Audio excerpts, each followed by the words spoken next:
أعوذ بالله من شرور أنفسنا ومن سيئات أعمالنا من يهده الله فلا مضل له ومن يضلل فلا هادي له ونشهد أن لا إله إلا الله وحده لا شريك له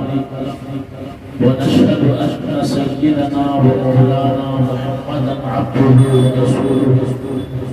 صلى الله عليه وعلى آله وأصحابه وبارك وسلم تسليما كثيرا أما بعد فأعوذ بالله من الشيطان الرجيم بسم الله الرحمن الرحيم وأمر أهلك بالصلاة واستغفر عليها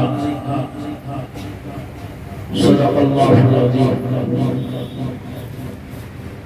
میری نہایت ہی قابل احترام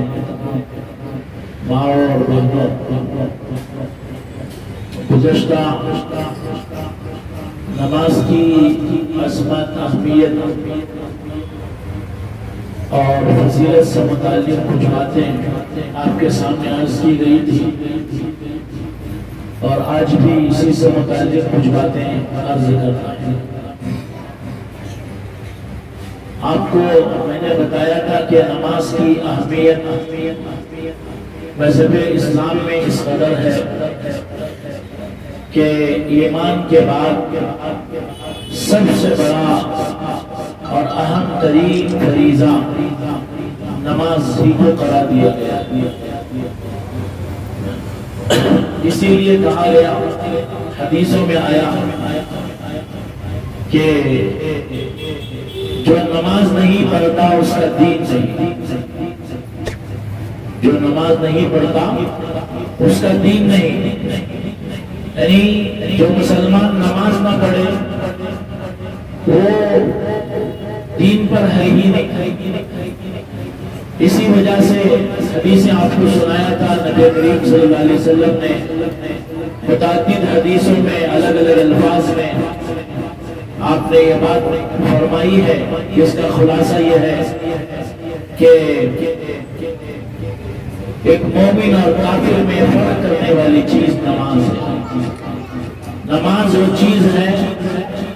جو ایک مومن کو کافر سے ممتاز اور الگ کر دیتی ہے،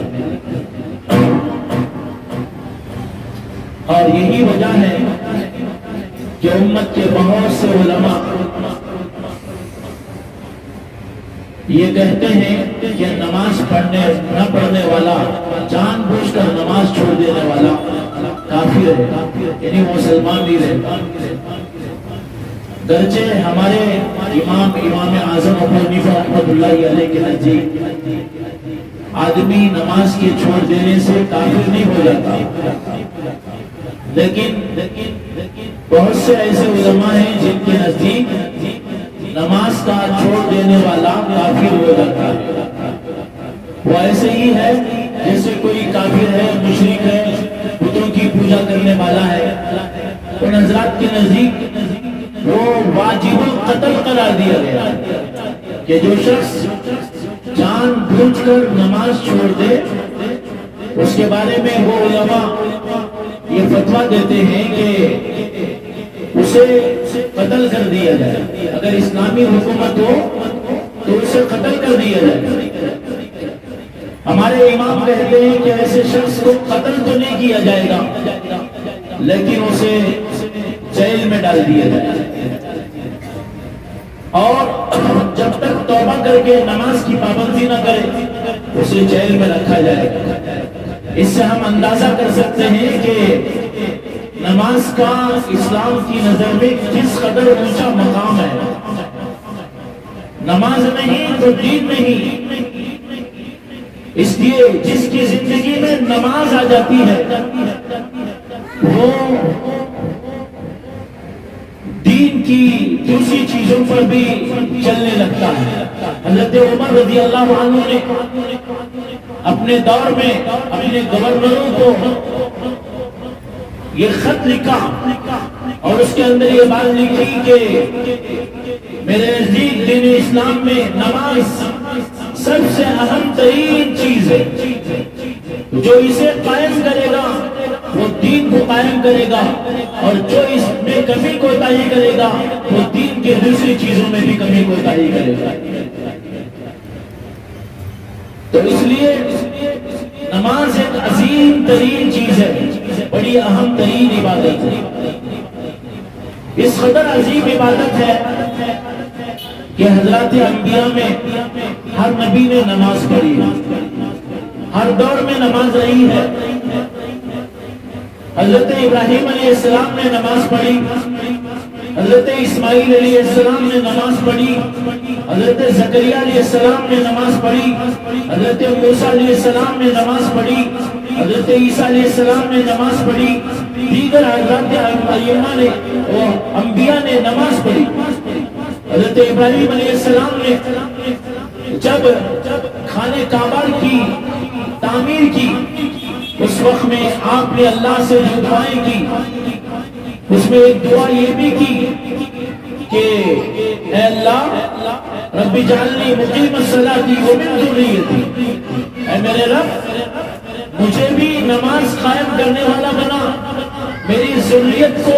میری نسلوں کو، میری اولاد کو بھی نماز کا پابند ہو۔ اسی موقع پر آپ نے یہ بھی دعا کی کہ جب آپ نے حضرت حاجرہ کو اور اپنے بچے کو وہاں خانہ کعبہ کے پاس بسایا تھا مکہ مکرمہ میں، تو اس وقت میں آپ نے یہی کہا تھا کہ اللہ میں نے اپنی ذریت کو یہاں لا کر اس لیے بسایا ہے تاکہ یہ نماز کے پابند بن جائے۔ حضرت اسماعیل علیہ السلام کے بارے میں قرآن پاک میں اللہ فرماتے ہیں کان یأمر اہلہ بالصلاۃ والزکاۃ، کہ حضرت اسماعیل اپنے اہل خانہ کو، اپنے گھر کے لوگوں کو نماز کا حکم دیا کرتے تھے، نماز کی تاکید کیا کرتے تھے۔ حضرت زکریا علیہ السلام کے بارے میں قرآن کہتا ہے نادت الملائکۃ وہو قائم یصلی، کہ فرشتوں نے ان کو ندا دی، انہیں پکارا بشارت دینے کے لیے، جبکہ وہ کھڑے ہو کر نماز میں کھڑے ہوئے تھے، نماز پڑھ رہے تھے۔ اسی طریقے سے اور بہت سے حضرات انبیاء کا ذکر قرآن پاک میں ان کی نماز پڑھنے کا حکم دینے کا، نماز کے اہتمام کا ذکر قرآن میں اللہ نے کیا۔ اور جو میں نے آیت پڑھی ہے اس میں اللہ رب العزت میرے اور آپ کے آقا حضرت محمد نبی صلی اللہ علیہ وسلم کو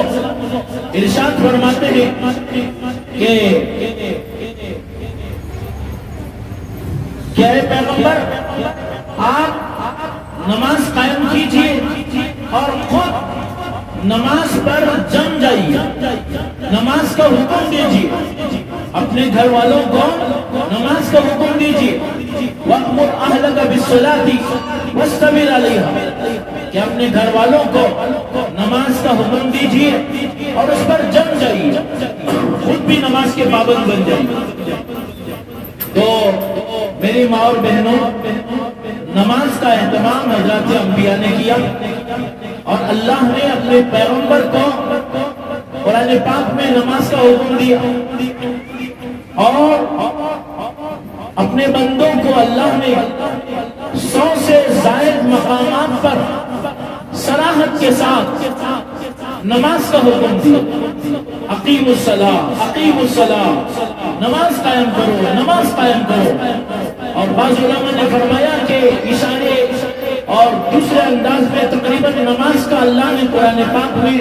700 مقامات پر تذکرہ کیا، 100 مقامات یا 107 مقامات پر تقریباً اللہ نے نماز کا حکم دیا صراحت کے ساتھ، اور بعض جگہ اللہ تعالیٰ نے نماز کے حکم کو، نماز کا ذکر کیا تقریباً 700 مقامات۔ تو اس لیے ہمیں نماز کا اہتمام کرنا چاہیے، اور اس میں ذرا برابر کمی کوتاہی نہیں کرنا چاہیے۔ ہمارے نبی حضرت محمد نبی صلی اللہ علیہ وسلم کے بارے میں یہ آتا ہے کہ آپ نے پوری زندگی تو نمازوں کا حد درجہ اہتمام فرمایا ہی، آپ اس قدر لمبی نمازیں پڑھتے تھے۔ ہماری امی جان حضرت عائشہ صدیقہ رضی اللہ تعالیٰ عنہ فرماتی ہیں کہ آپ اس قدر لمبی چوڑی نمازیں پڑھتے تھے کہ آپ کے پیروں میں برم آ جاتا تھا، پیروں میں سوجن ہو جاتی تھی، پیروں میں پھٹن ہو جاتی تھی۔ تو آپ نے عرض کیا کہ اللہ کے نبی علیہ السلام، آپ کی اللہ نے مغفرت کر دی ہے، آپ بخشے بخشائے ہیں، آپ اس قدر محنت مجاہدہ آخر کیوں کرتے ہیں؟ آپ اس قدر تکلیف کیوں اٹھاتے ہیں؟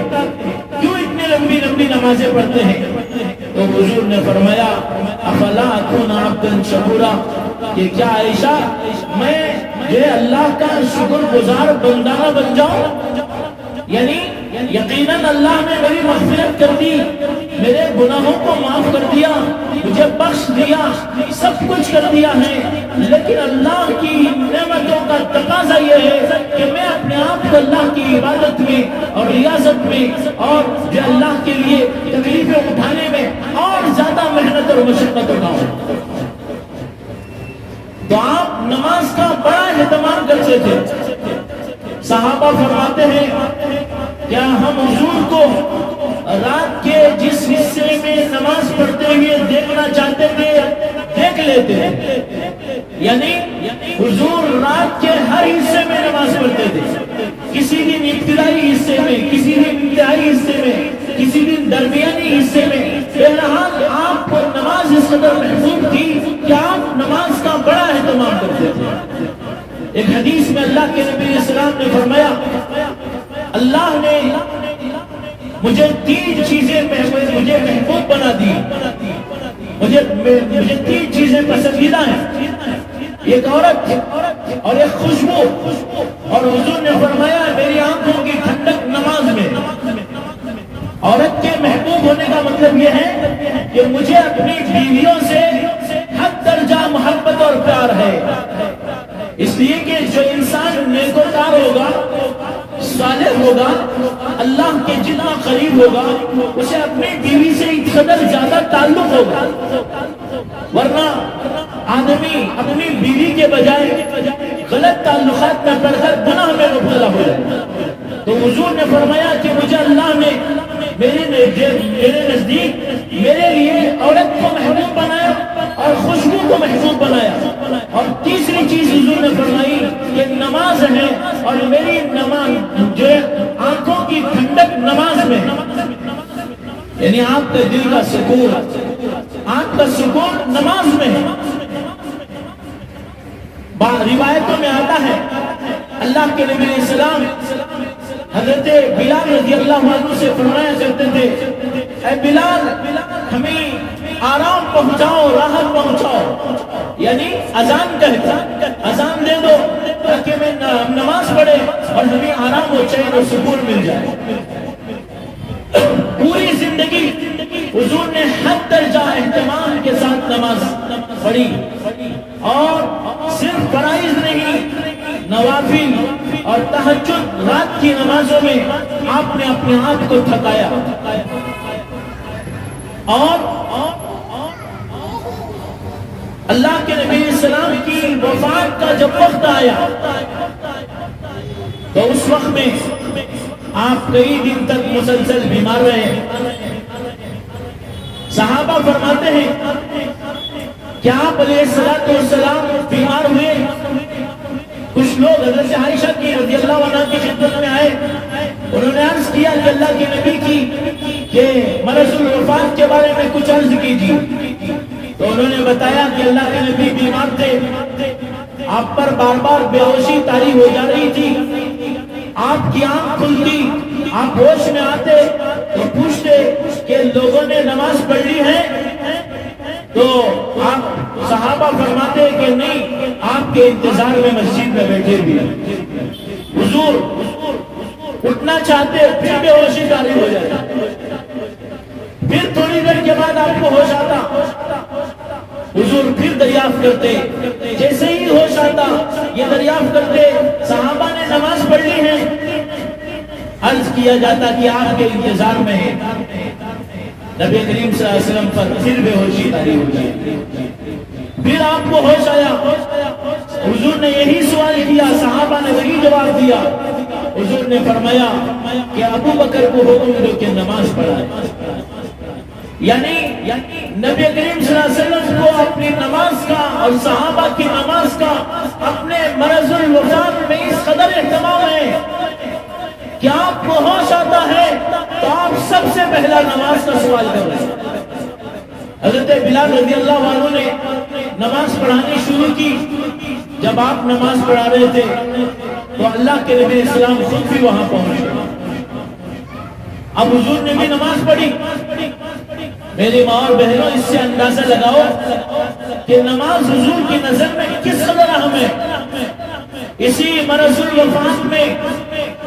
آپ کی زبان پر چند جملے بار بار جاری ہوتے تھے،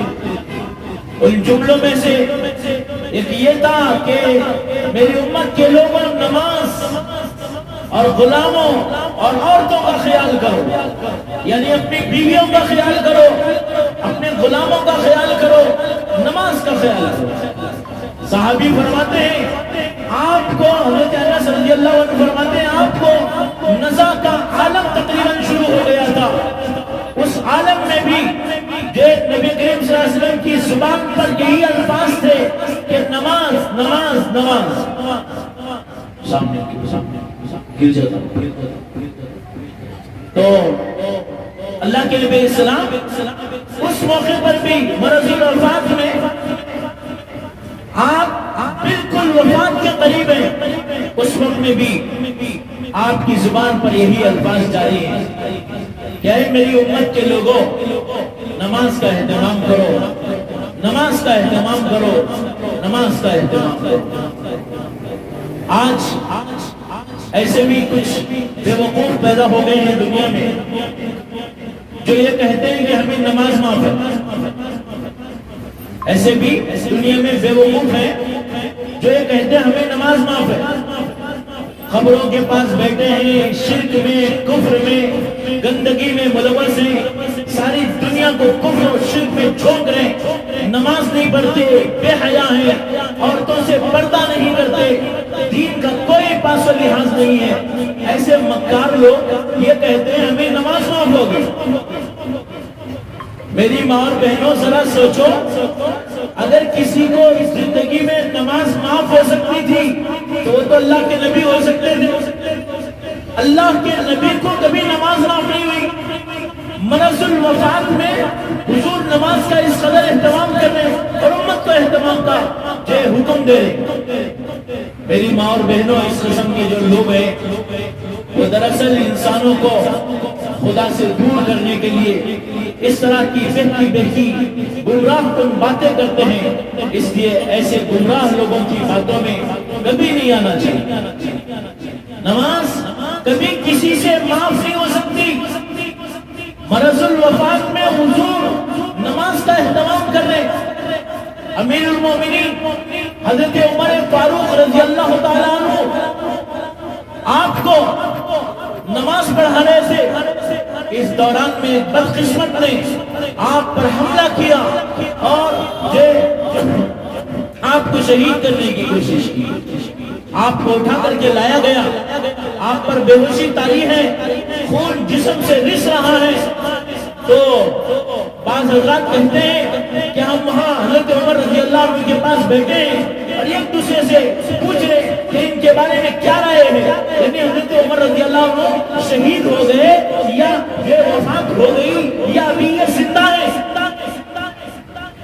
تو کسی نے کہا کہ ان کے سامنے نماز کا ذکر کرو، کہو امیر المومنین نماز، امیر المومنین نماز، نماز کا وقت ہو گیا، نماز کا وقت ہو گیا، یہ کہو، اس لیے کہ یہ لوگ نماز کے الفاظ سے بہت زیادہ جلدی بیدار ہوتے، یعنی ان کو ہمیشہ نماز کی طرف ایسی توجہ رہتی ہے کہ اگر یہ نیند میں بھی سو رہے، لیکن کسی نے کہا نماز تو فوراً جاگ جائیں گے، اس لیے کہ ان کو نماز سے اس قدر تعلق ہے۔ چنانچہ نماز یعنی نماز کا وقت ہو گیا ہے. امیر المومنین نے فوراً آنکھ کھولی اور فرمایا ہاں ہاں مجھے یاد ہے, اور جو نماز نہیں پڑھتا اس کا دین سے کوئی تعلق نہیں, دین میں اس کا کوئی حصہ نہیں. کب؟ جب آپ پر حملہ کیا گیا, آپ کے جسم سے خون رس رہا ہے, نکل رہا ہے, اور آپ پر بے ہوشی طاری ہے اور آنکھ کھل رہی ہے نماز کے لفظ پر, اور آپ یہ فرما رہے کہ ہاں مجھے یاد ہے نماز. چنانچہ آپ نے اس حالت میں نماز پڑھی کہ آپ کے جسم سے خون رس رہا اور بہہ رہا. میری ماں اور بہنوں, امیر المؤمنین عمر بن خطاب رضی اللہ عنہ کو نماز معاف نہیں ہو رہی ہے. مجھے اور آپ کو نماز کیسے معاف ہو جائے گی؟ دنیا میں کسی انسان کو نماز کیسے معاف ہو جائے گی؟ نماز کبھی کسی کو معاف نہیں. نماز کی تاکید اس قدر دین اسلام کے اندر ہے کہ دوسرے اعمال, روزہ کسی عذر سے معاف ہے, 5000 میں روزہ معاف کر دیا گیا, بہت بوڑھا ہو گیا ہے, 61 بوڑھا ہو گیا اور روزہ رکھنے کی طاقت نہیں رکھتا, معاف کر دیا گیا. بعض اوقات میں نماز جو روزے کے سلسلے میں جو کچھ تخفیف کا معاملہ کیا گیا. سفر میں روزہ ترک کرنے کی اجازت ہے, بعد میں چل کے رکھ لے سکتا ہے. کوئی عورت ہے, حاملہ ہے, کہ وہ اپنے بچے کو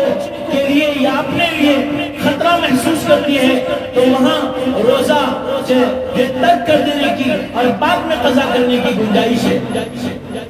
دودھ پلا رہی ہے بچے کو, چھوٹا بچہ ہے اور خطرہ ہے دودھ پلانے کی وجہ سے, روزہ رکھنے کی وجہ سے کہ دودھ میں کمی ہو جائے گی, بچے کو یا ماں کو نقصان ہوگا, وہاں بھی تخفیف ہے, روزہ بعد میں رکھ لے. بیمار ہے, گنجائش ہے, روزہ جو بعد میں رکھ لے, اب نہ رکھے. زکات سال میں 1 مرتبہ فرض ہے, اور حج زندگی میں 1 مرتبہ فرض ہے, زندگی میں 1 مرتبہ فرض ہے. ہر عبادت میں کچھ نہ کچھ کمی, تخفیف, سہولتیں موجود ہیں, اور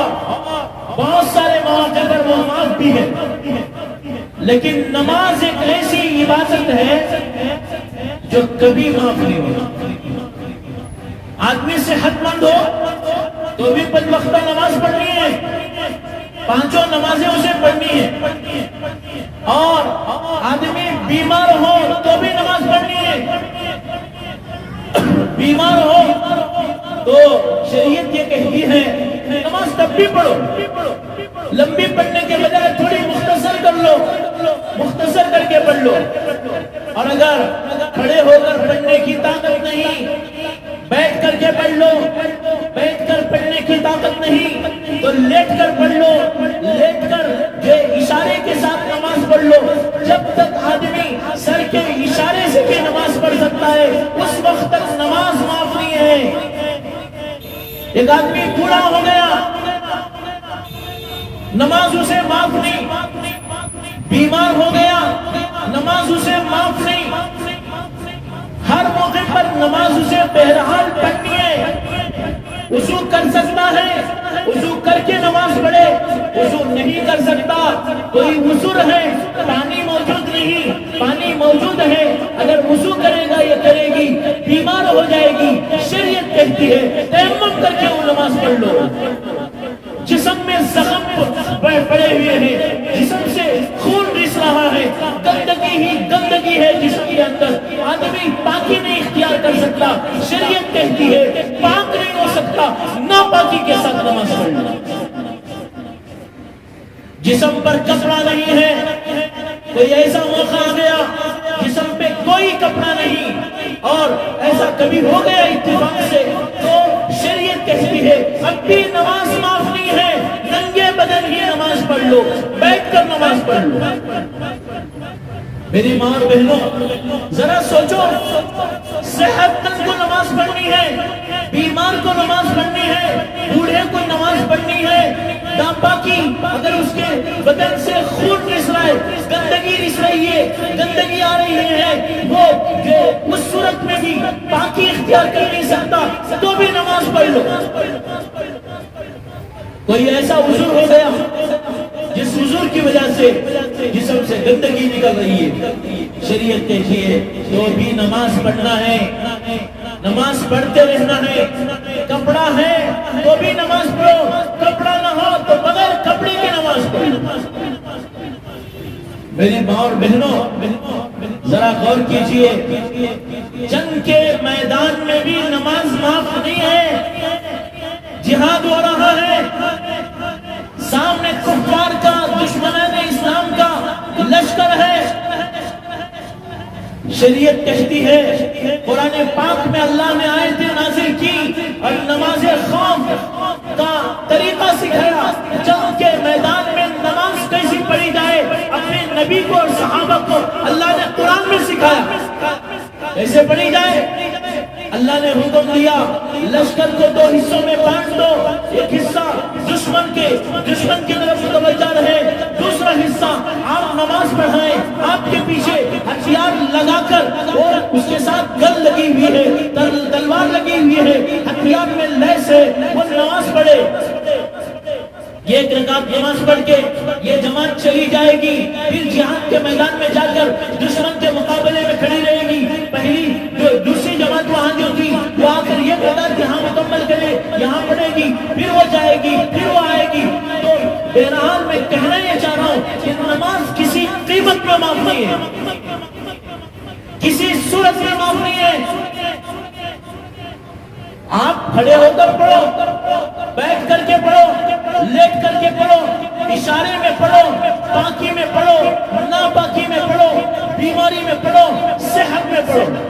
ہاں ایک موقع پر عورتوں کے لیے جب قدرتی طور پر کچھ عذر ہو جاتا ہے اس موقع پر نماز بس اللہ نے معاف کی ہے۔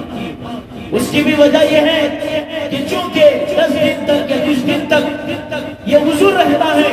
تو ان کو جو بعد میں نماز کی قضا کرنے میں دشواری ہوگی، اللہ نے اس لیے عورتوں پر رحم کیا اور ان کے لیے نماز میں تخفیف پیدا کر دی اللہ رب العزت۔ لیکن اس کے علاوہ کسی صورت میں نماز معاف نہیں ہے، ہر صورت میں نماز پڑھنی ہے۔ لیکن آج ہمارا کیا حال ہے کہ ہم نماز سے اس قدر اہم فریضہ جو کسی بھی صورت میں معاف نہیں ہے، بہرحال پڑھنا ہے، ایسی عظیم ترین نماز کا یہ حال ہے کہ امت کا ایک بڑا طبقہ، امت کی ایک بڑی جماعت نماز سے غافل ہو رہا۔ لوگ تھوڑا بہت مال بھی خرچ کر لیتے ہیں، رمضان آتا ہے تو تھوڑا بہت روزوں کا اہتمام بھی کر لیتے ہیں، اور حج فرض ہوا اس میں بھی بڑی غفلتیں ہیں، کچھ لوگ بہرحال کر لیتے ہیں۔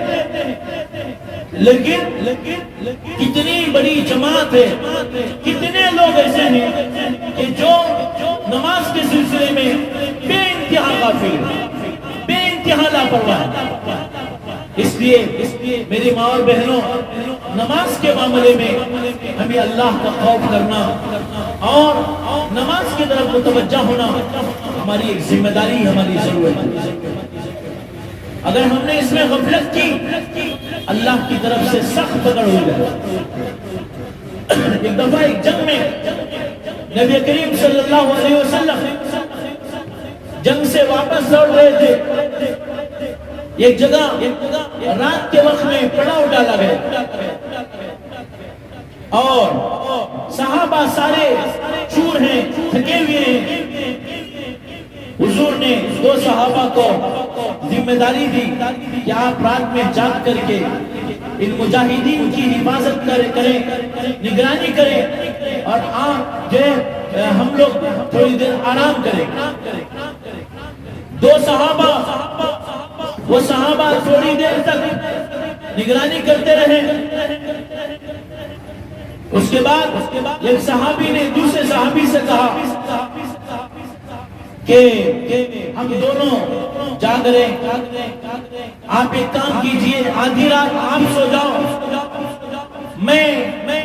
بیدار رہ کر حفاظت کروں گا اور آدھی رات پھر میں سو جاؤں گا، پھر آپ بیدار ہو جائیں۔ انہوں نے کہا ٹھیک ہے، وہ صحابی بھی سو گئے۔ اب یہ صحابی تھوڑی دیر تک حفاظت وہ نگرانی کرتے رہے، پھر انہوں نے سوچا کہ تنہا ہو، رات کی تنہائی ہے، جہاد کا موقع ہے، پہرا دے رہا ہو، چلو اللہ کے دربار میں کچھ دیر حاضری دے دو۔ چنانچہ اللہ کے دربار میں نماز کے لیے کھڑے ہو گئے، نماز پڑھنے لگے۔ اب نماز پڑھ رہے تھے، اس دوران میں ایک دشمن کی نظر صحابہ پر پڑی اور دشمن نے ایک تیر چلایا اور وہ تیر آپ کے بدن میں لگے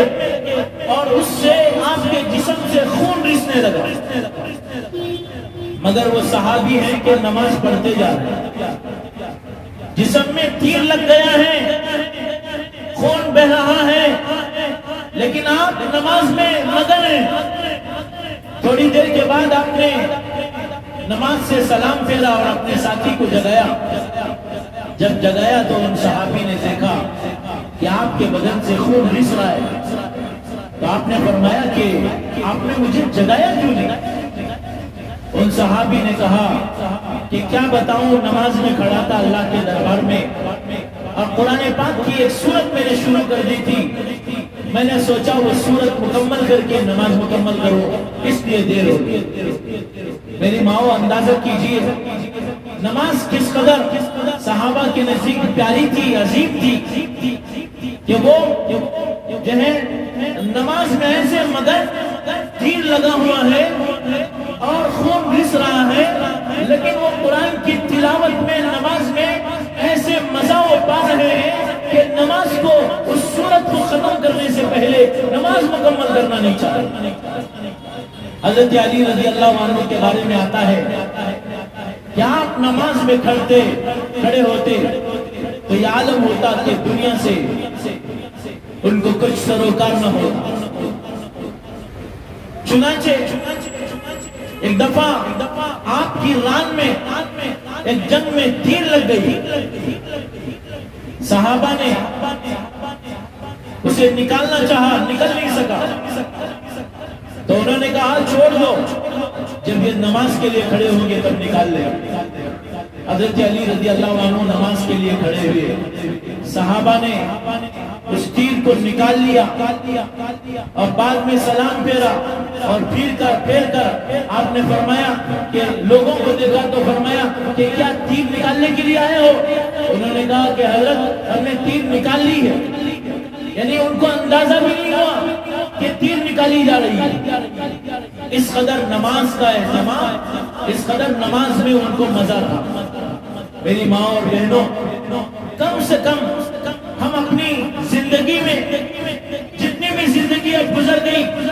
پچھلی زندگی کی گناہوں پر توبہ و استغفار کرتے ہوئے اگلی زندگی میں ہم نماز کا اہتمام شروع کر دیں۔ اس بات کا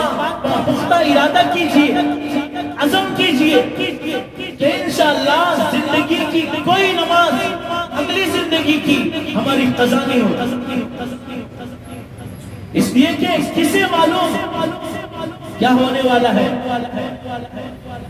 اگلے مراحل کیسے ہونے والے ہیں، آج ہیں کل رہیں گے یا نہ رہیں گے، اب ہیں جو تھوڑی دیر کے بعد رہیں گے یا نہیں رہیں گے، اگلے مہینے رہیں گے یا نہیں، اگلے سال رہیں گے یا نہیں، اس لیے کوئی بھروسہ نہیں۔ میری ماں اور بہنوں، نیکی کا ارادہ اللہ کا مہمان ہے۔ بزرگوں نے فرمایا جو اس مہمان کی قدردانی کرے گا وہ مہمان رہے گا ورنہ چلا جائے گا۔ تو میری ماں یہاں دین کی مجلس میں ہم آتے ہیں، بیٹھتے ہیں، کچھ کہتے اور سنتے ہیں، ہمارے دل میں ایک سچا جذبہ اٹھتا ہے اللہ کے دین کی بات سن کر اور کہہ کر۔ ہمیں یہاں پختہ ارادہ کر لینے کے بعد جب نماز کا ایک سچا جذبہ ہمارے اندر جب پیدا ہو گیا ہمیں اس جذبے کو کبھی دور نہیں ہونے کرنا چاہیے، سرد نہیں پڑنے دینا چاہیے۔ اس لیے میری ماؤں اور بہنوں یہ عزم کر لو کہ اب سے انشاءاللہ ہم پابندی کے ساتھ نماز پڑھیں گے۔ ابھی تھوڑی دیر پہلے ایک واقعہ پڑھ رہا تھا کہ مصر کی ایک خاتون جو ایک اسکول ٹیچر تھی، وہ اپنے بچوں کو بار بار یہ کہتی تھی کہ قرآن پاک کی ایک آیت ہے، حضرت موسیٰ علیہ السلام جب اللہ تعالیٰ نے آپ کو کوہ طور پر بلایا تھا تو اس وقت میں حضرت موسیٰ علیہ السلام کے ساتھ کچھ بنی اسرائیل کے لوگ بھی تھے۔ حضرت موسیٰ علیہ السلام اللہ سے ملاقات اور اللہ سے مخاطبت اور مکالمت کے شوق میں جلدی سے نکل پڑے اور جلدی سے آگے پہنچ گئے اور وہ لوگ پیچھے رہ گئے۔ اللہ تعالیٰ نے پوچھا کہ موسیٰ تم جلدی کیوں آ گئے؟ تو حضرت موسیٰ علیہ السلام نے فرمایا اجلت الیک ربی لترضی، کہ ہے میرے رب میں آپ کے پاس جلدی جلدی آ گیا ہوں تاکہ آپ خوش ہو جائیں۔ میں نے دیری نہیں کی، آپ نے بلایا تھا، دوسرے لوگ وہ آ رہے ہیں، وہ ابھی پیچھے ہیں، وہ آئیں گے اور ابھی یہ تھوڑی دیر میں آنے والے ہیں، لیکن میں جلدی اس لیے آ گیا تاکہ آپ مجھ سے راضی اور خوش ہو جائیں۔ تو وہ خاتون ٹیچر اپنے بچوں کو بار بار کہتی تھی کہ اس آیت پر ہمیشہ عمل کرتے رہو، یعنی جب بھی کوئی بھلائی نیکی کرنا چاہو تو جلدی کرو، دیر نہ کرو۔ چنانچہ اس خاتون کے بارے میں یہ لکھا ہوا ہے کہ وہ نیکی کے کاموں میں سبقت کرتی تھی اور نماز اول وقت میں پڑھتی تھی۔ گزشتہ بھی میں نے آپ سے کہا تھا کہ عورتوں کے لیے اول وقت میں نماز پڑھنا افضل اور بہتر ہے۔ ادھر اذان ہوئی، ادھر نماز کا وقت ہوا اور ادھر مصلی پہ کھڑے ہوئے۔ آپ کپڑا دھل رہی ہیں، آپ کھانا بنا رہی ہیں اور آپ کچھ اور کر رہی ہیں، سارے کام چھوڑ چھاڑ کر کے جیسے ہی وقت ہوا اول وقت میں نماز پڑھ لینا۔ اس لیے کہ عورت کے لیے جماعت نہیں ہے، مسجد نہیں ہے تو گھر میں نماز پڑھنی ہے، ان کے لیے بہتر یہی ہے فوراً پڑھ لے اور مرد جماعت سے وہاں پڑھے، لیکن عورتیں اول وقت میں پڑھے، ورنہ نماز وہ ٹلتے ٹلتے ٹلتے نماز بالکل آخر میں پڑھنی پڑے گی اور اس میں غفلت ہوتی چلی جائے گی۔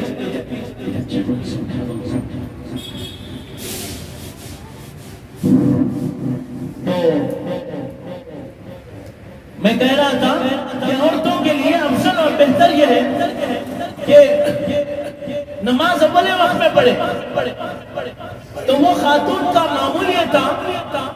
کہ جب بھی نماز کا وقت ہوتا فوراً مصلی پہ چلی جائے،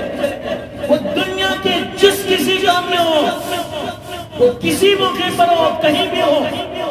اور کوئی بھی موقع ہو، اس کا معمول یہ تھا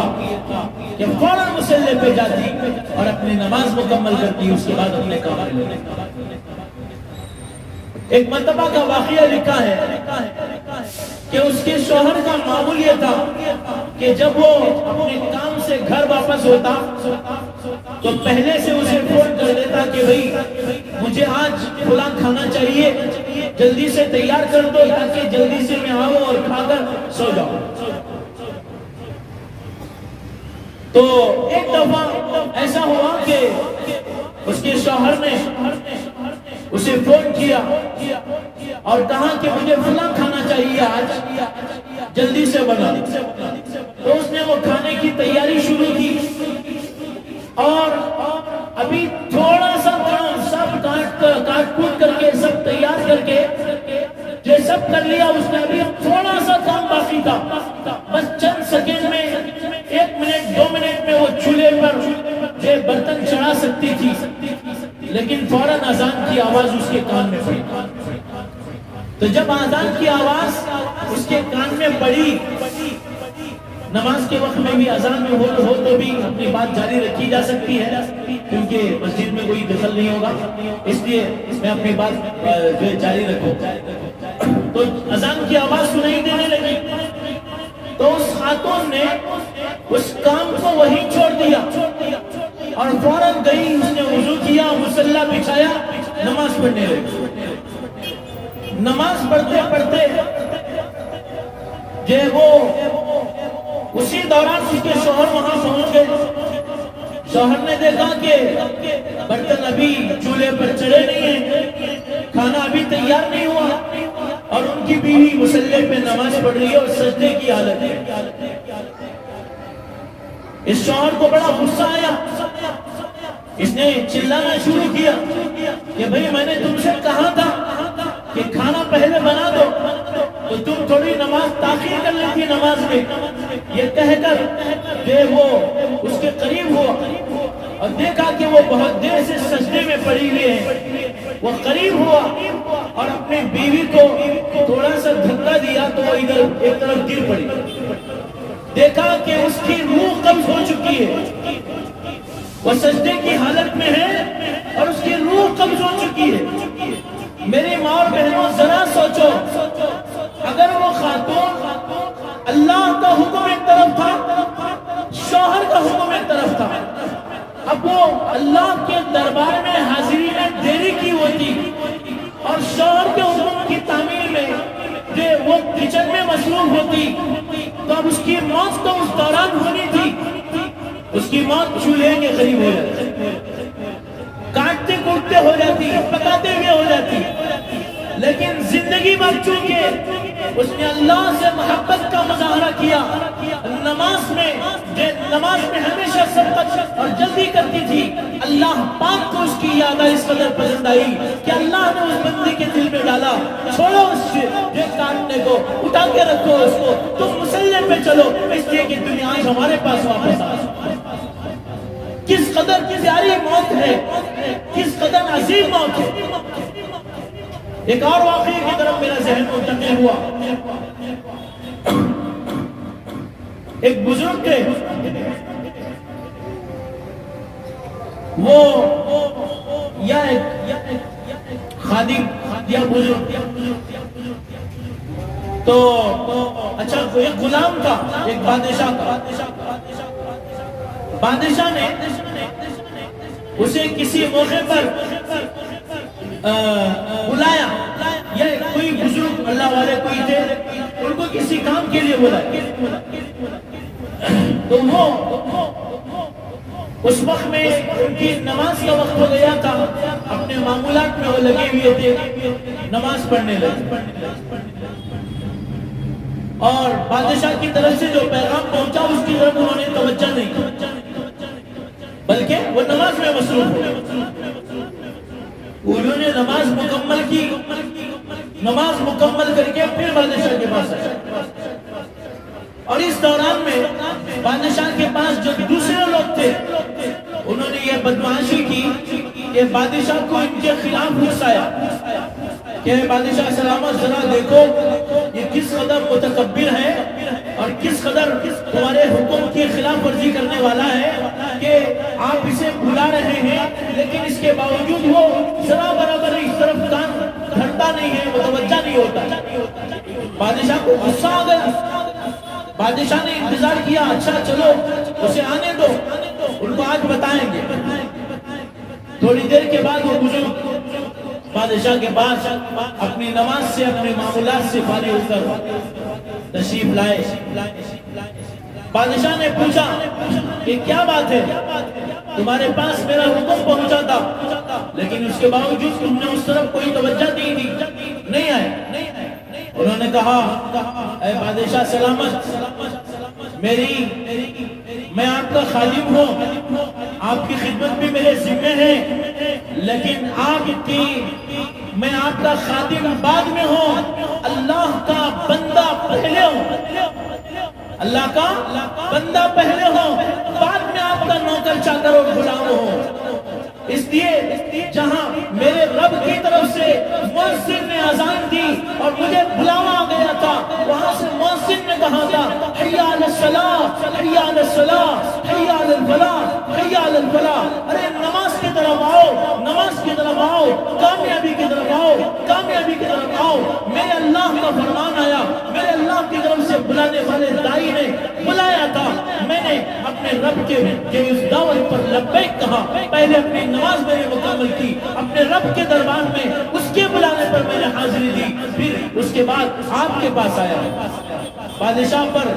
ان کی بات کا اثر ہوا، اس لیے کہ جو نیک صالح لوگ ہوتے ہیں، جو اللہ سے محبت کرنے والے ہوتے ہیں، ان کا رعب، ان کی ہیبت اللہ سامنے والے لوگوں کے دلوں میں ڈال دیتا ہے۔ چنانچہ بادشاہ متاثر ہوا اور اس نے کہا تم نے بالکل صحیح کیا اور تم واقعی قابل مبارکباد ہو، قابل انعام ہو، تم اب اسی روش کو اپنی برقرار رکھو۔ میری ماں اور بہنوں، آج ہم بھی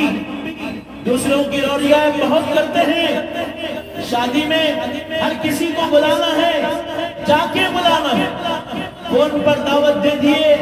تو بڑا برا سمجھا جاتا ہے، مجھے بلایا نہیں گیا۔ لوگ کیا کرتے ہیں اپنی بیٹی کی شادی میں لوگوں ایک آدمی کو راضی کرنے کے لیے جا رہے ہیں، بلا رہے ہیں، سب کرتے ہیں، اپنے داماد کو خوش کر رہے ہیں اور لوگوں کو خوش کر رہے ہیں، ہر کام ہم کرتے ہیں، لیکن اللہ کی ذات ایک ایسی ہے جسے ہمیشہ ناراض ہوتا ہے۔ اللہ کو ہم ناراض کر رہے ہیں، ساری دنیا کو خوش کر رہے ہیں، اس بات کا ڈر ہے کوئی رشتہ دار بیٹی کی شادی میں چوک نہ جائے، کوئی رشتہ دار جس سے لڑائی ہو گئی تھی، جھگڑا ہو گیا تھا، اس سے بھی دوستی کر لی جا رہی ہے اور کر بھی لینا چاہیے، یہ کوئی بری بات نہیں، لیکن اللہ سے رشتہ ہمارا دور۔ نماز پڑھنے والی گزشتہ بھی بتایا تھا، شادی ہے گھر میں نماز کی پرواہ نہیں، دلہن ہے نماز کی پرواہ نہیں، اور کوئی موقع ہے نماز کی پرواہ نہیں، چھوٹے چھوٹے بہانے سے نماز چھوڑی جا رہی ہے، گود کا بچہ ہے، دودھ پینے والا بچہ ہے، کتنی مائیں ایسی ہیں جو بہترین نماز کی پابند تھی، لیکن جب بچے کی ولادت ہوئی اور اس کے بعد جب ان کے ذمہ نماز آئی، اب وہ یہ بزرگ کرتی ہیں کہ حضرت نماز نہیں ہوتی، اس لیے کہ گود کا بچہ ہے پیشاب کر دیتا ہے۔ بچے نے آپ کی گود میں پیشاب کر دیا ہے اور آپ کے گھر میں کوئی رشتہ دار آنے والا ہو یا آپ کو کسی شادی میں شرکت کرنی ہو، کسی کی منگنی میں شرکت کرنی ہو، کہیں شاپنگ کو جانی ہو، امی کے گھر جانا ہو، تو کیا آپ یہ حضور کر کے امی کے گھر جانا بند کر دیں گی؟ آپ کسی شادی سے رہ جائیں گی؟ نہیں، آپ تیار ہو کر سب کچھ کر کے وہاں تو جائیں گی، لیکن اللہ کا دربار ایسا ہے بہانے سے نماز چھوڑ دی جائے گی۔ میری ماں اور بہنوں، جو ہمت کر لیتے ہیں ان کے لیے دین پر چلنا بہت آسان ہو جاتا ہے، اس لیے عزم کر لیجئے، تہیہ کر لیجئے کہ نماز کبھی نہیں چھوڑیں گے انشاءاللہ۔ ہمیشہ نماز کا اہتمام کیجئے، اول وقت میں پڑھیے، اور زندگی میں اب تک کی زندگی میں جتنی نمازیں ہماری چھوٹ گئی ہیں بلوغ کے بعد سے، ان تمام نمازوں کا حساب کر کے یہ اندازہ لگا کر کہ کتنے سال میں نے نماز نہیں پڑھی، کتنے مہینے میری نماز کے چلے گئے، اور کس کس موقع پر اگر نماز کے پابند بھی ہیں، کس کس موقع پر ہماری نمازیں جو ہے ضائع ہوئی ہیں، ان کا حساب لگا کر کے ایک ایک نماز کی قضا کا نظام بنائیے، اپنے پاس ایک کاپی رکھیے، اس کاپی میں ایک نظام بنائیے اور بنا کر کے ان نمازوں کی قضا کیجیے۔ روزانہ ایک ایک نماز کے ساتھ ایک ایک نماز کی قضا کرتے جائیے، اور اگر وقت مل جاتا ہے ایک ایک دن میں کئی دن کی نمازیں قضا کر لیجیے، اس لیے کہ ایک نماز کے چھوڑنے پر بھی اللہ پاک جہنم میں جھونک سکتے ہیں۔ اس لیے نماز ایک عظیم چیز ہے۔ میری ماں اور بہنوں، جو عزم کرو، سچا اور پکا اور پختہ ارادہ کرو کہ نماز کا اہتمام کریں گے، زندگی میں جس قدر نمازیں چھوٹی ہیں ان کا بھی اہتمام کریں گے۔ میں اللہ پاک سے جو دعا کرتا ہوں کہ اللہ تعالیٰ مجھ کہنے والوں کو، مالک کو اور آپ سب کو بھی نماز کا اور دین کا اہتمام کرنے کی توفیق عطا فرمائے۔ وآخر دعوانا